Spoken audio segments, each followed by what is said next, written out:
네, 안녕하세요. 이번에는 그 진수의 종류라는 타이틀로 시작이 되고 있는데요. 여기서는 여러분들이 뭐 진수를 계산하고 하는 거는 다 아실 거라고. 계산이란 게 다른 게 아니고요. 정보를 표현하는 데 있어서 각각의 정보 표현 단위별로 어떠한 방식으로 변환할 것인가 라는 걸로 보시면 될 것 같아요. 변환? 여러분들 아마 다 배워서 알고 있을 거라고 생각을 하는데요. 이 중에서 꼭 필요한 얘기들만 해보도록 하겠습니다. 사람이 쓰는 숫자 체계, 다르죠. 정보 표현 체계는 십진수라고 했고요. 컴퓨터 시스템이 쓰는 건 이진수 체계를 쓴다고 했습니다. 이걸 우리 디지털이라고 얘기를 하죠. 디지털 사용. 이제 요 다른 때 얘기할 기회가 있으면 다시 얘기하도록 하고요. 지금은 이렇게만 얘기하겠습니다. 그러면 사람이 쓰는 이 정보 표현 체계를 컴퓨터 시스템이 알아먹을 수 있도록 바꿔야 될 거고요. 컴퓨터 시스템이 처리한 형태를 사람이 알아볼 수 있는 형태로 변환해 주는 관계가 필요하게 돼요. 근데 얘네들 관계는 정확하게 딱 맞아 떨어지는 방법이 별로 없어요. 그래서 어떻게 해야 되냐면 그러니까 소점 이상수를 가지고 얘기를 했을 때는 십진수의 경우에는 이진수로 계속 나눠 가지요. 그러면서 나눠서 나중에는 나머지를 역순으로 챙긴다. 이런 방법의 계산 방법을 쓰게 되고요.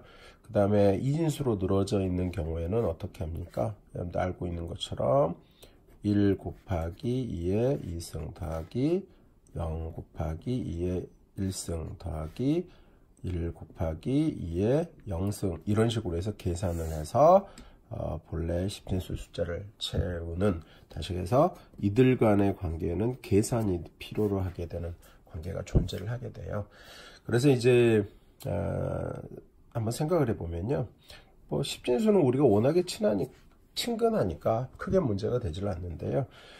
이진수를 길게 늘어놓게 되면 문제가 생겨요. 이런 경우는 크게 문제가 안 되겠습니다. 예를 들어서 교수님이 아무개야 내가 부르는 이진수를 받았어. 그러면서 101 이 정도 부르는 건 별로 상관이 없을 것 같아요.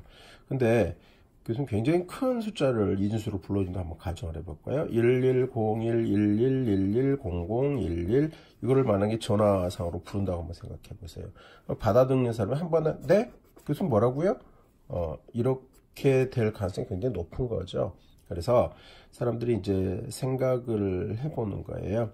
어떻게 하면 이진수의 표현, 그래서 이제 오늘 얘기하는 것 중에 이게 굉장히 중요한 건데요.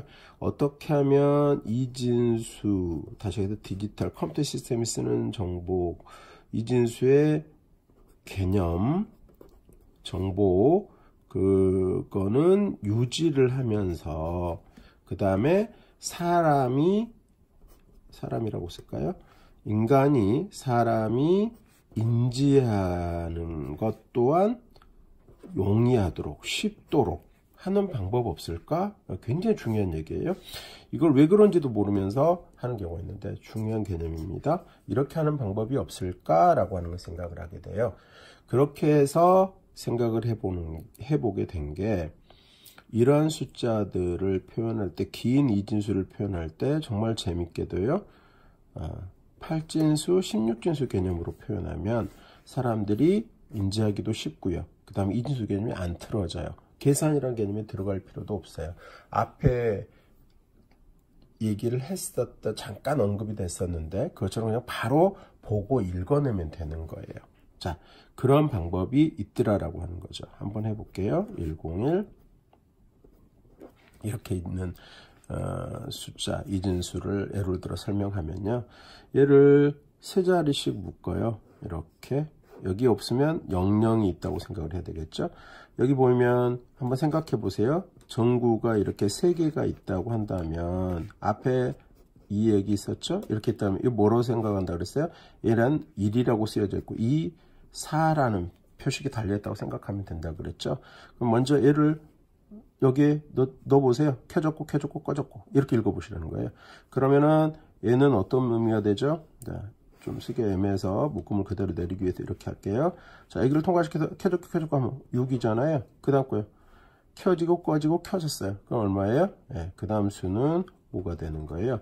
그 다음엔요, 꺼지고 하나만 켜졌으면 1, 5, 6 이런 식으로 해서 바로 여기 있는 이진수를 8진수로 되고요. 우리가 얘기를 할 때, 자, 받았어 8진수로 1, 5, 6이야 이렇게 안내를 했어요.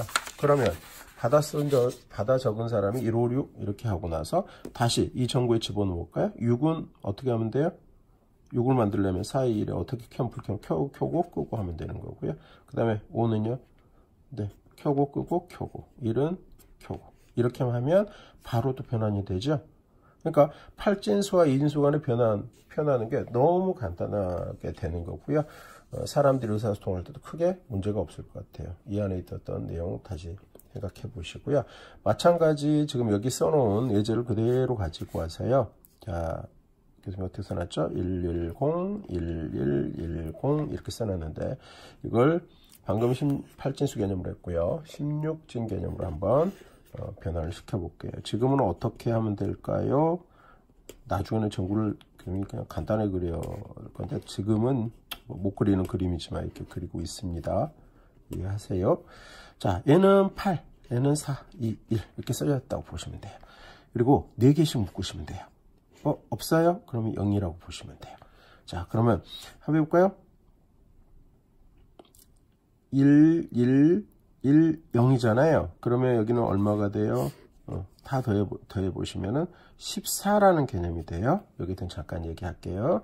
그 다음에 0, 1, 0이 되면 6이라는 거 되잖아요. 그래서 그 다음 묶으면 6이 돼요. 자, 이 14라는 숫자가 나와서 얘기하는데 16진수 표현에 있어서는 숫자를 이제 대문자로 대응을 시켜서 풀게 돼요. 다시 그래서 16진수 개념이 들어오면서는 0부터 9까지는 그대로 표현하고요. 우리 10에 해당하는 숫자를 대문자 A, 11에 해당하는 걸 대문자 B, 그 다음에 C, D, E, F라는 기호를 사용을 합니다. 알파벳인데 기호라고 생각하시는 게 더 맞을 것 같아요. 지금 의미는 이런 의미를 가져요. 그럼 한번 해볼까요? 0부터 9까지 10개잖아요. 11, 12, 13, 14, 15, 16개의 정보 표현이죠. 그래서 이게 16진수의 기호 체계입니다. 알아두시고요. 그러면 15면 한번 생각해 보실래요? 8, 4, 2, 1 정보에 다 불을 켰다고 한번 생각해 보세요. 그러면 8, 4, 12에 14, 15이라는 의미를 갖죠. 이렇게 된다는 거 체크해 두세요. 자, 그럼 다시 돌아가세요. 그럼 여기는 어떻게 될 거냐면 14에 해당하는 게 2잖아요. 그러니까 6, 본래 어떻게 표현됐을까? 6, 2 이렇게 표현됐을 거예요. 이걸 받아 적은 우리가 받아서 다시 2진수로 변환하세요. 그러면요. 841에 더보면 110. 이게 쉽게 돼야 되죠? 2면은 14에 해당을 하니까 1110 이렇게 되겠네요. 라고 하실 수 있어야 합니다. 그래서 정리를 하면요. 우리 책에서도 그렇게 안내하고 있지만 간혹 가다가 잘못 소개하는 책들에서 엉뚱한 진법들을 가지고 얘기하는 경우가 있는데요. 지금 소개한 것만 가지고 다 체크를 해보시면 돼요. 먼저 10진수는 누가 써요? 사람이 써요. 2진수 개념은 누가 써요? 컴퓨터 시스템이 써요. 그 다음에 방금 여기 설명했던 이 중요한 내용 2진수 개념은 그대로 유지하자. 왜 10진수와 2진수 사이에 계단이 꼭 필요해서 되게 번거로운 작업을 거쳐야 되는데 그렇지 않을 수 있는 방법이 어디 있을까? 사람이 10진수에 친숙한 사람이 숫자를 좀 인지하기 편하게 하는 체계가 뭐가 있을까? 그래서 점장계 8하고 16이에요. 생각해보세요. 4진수는요 아직 10진수 안 갖고 와요. 16진수 다음에 뭐가 있을 수 있을까? 32진법도 생각할 수 있을 것 같은데 15하고 더 멀리 떨어져요. 그래서 10진수 가장 가까운 개념 해서 8하고 16을 쓰게 되는 거죠. 여러분들 특히 이제 앞으로 공부하면서 16진수 개념으로 표기되는 것들 많이 보시게 됩니다. 그래서 정리를 해보면 이렇게 될 것 같아요. 지금 대충 그려져 있습니다만. 자, 10진법과 2진법 사이의 변환 관계는 계산하는 방법은 알아야 될까 몰라야 될까요? 알아야 되죠. 당연히 어떻게 해서 입력하고 출력할 때 어떤 식으로 이루어지겠다는 걸 우리가 생각할 수 있어야 하니까요. 그렇죠? 그 다음 8진법, 그 다음에 16진법 이렇게 있을 때 이 18진법과 16진법은 어디에 관계만 알면 될까요? 8진수, 10진수를 주면서 8진수로 바꿔라 하는 거 할 수 있어요, 없어요? 하죠. 10진수를 8진수로 나누면 돼요. 근데 그게 쉽지는 않겠죠. 그래서 실제로는 뭐만 알면 돼요? 8진수에서 2진수로 오는 방법 어떻게 한다고요? 예, 3개의 정부를 놓고 생각을 해보면 돼요. 다시 2진수에서 8진수 가려면 어떻게 돼요? 네, 3개의 정부를 놓고 마찬가지 생각하면 돼요. 이거를 3비트씩 묶고 푼다라는 표현을 쓰는데요. 그냥 그대로 읽는 거예요. 계산 안 들어가요. 자, 2진수 16진수 사이에 변환관계 어떻게 해요? 4비트씩 묶고 풀어서 바로 읽으면 돼요. 그렇죠? 그래서 실제로 이 관계만 알면 됩니다. 할 수는 있지만 컴퓨터 원리상에서 8진수, 10진수, 16진수와 10진수 간의 변환관계를 문제로 내거나 물어보는 것은 참 안 좋은 것 같아요. 가끔 그런 경우가 있지만 이 부분에 있어서 변환관계를 묻는 것은 그거는 컴퓨터 원리 문제가 아니라 수학 문제에 가깝습니다. 굳이 그렇게 하실 필요가 없어요. 그래서 그런 시험 문제를 내시는 분들이 계신다면 그렇지 않았으면 좋겠어요. 자, 여기서 그렇다면 하나 문제를 내보죠. 이 변환이라는 우리가 디지털 컴퓨터 시스템과 사람의 관계 속에서 이루어지는 이 과정 속에서 정말 필요한 어떤 문제를 낸다면 어떤 문제를 내면 참 좋을까요? 네, 이 관계죠. 8하고 16 이렇게요. 와, 그러면은 이 계산하는 거 계산하는 문제 같은 거 안 내는 게 좋다면서 이건 뭐 하는 거예요? 라고 할 수 있는데 생각해보면 이렇게 됐죠. 만약에 8진수 6, 7이 있다고 가정합시다. 이게 8진수인데 요 16진수로 바꾸세요. 누군가 이런 문제를 냈다고 쳐요. 그러면요, 여러분들 아는 개념으로 나누기 16 이렇게 가면 어떨까? 이게 계산이 쉽겠어요? 사람이 할 일이 아니라고 생각해요. 그죠? 어떻게 해야 된다는 거예요? 네, 이진수를 거쳐가면 된다는 거죠. 이진수를 거쳐가면 정말 너무나 쉽게 16진수와 8진수의 변환이 가능하거든요. 결국은요, 교수님이 여기 빨간색으로 표시한 이 부분요, 전산의 원리를, 그러니까 다이색에서 컴퓨터 시스템의 원리를 이해하고 있는지를 물어보는 문제를 낼 때 8하고 16진수 간의 변환관계 문제를 내면은요, 이걸 너무나 쉽게 웃으면서 푸는 학생들은 전산의 원리를 잘 이해하고 있다고 보여지는 거고요. 이걸 지금 이런 방식으로 풀려고 든다면 정말 괴로운 형태가 될 것 같아요. 그렇죠? 그래서 변환관계에서는 무엇을 여러분들이 알고 공부하셨는지를 이렇게 정리하도록 하겠습니다. 수고하셨습니다.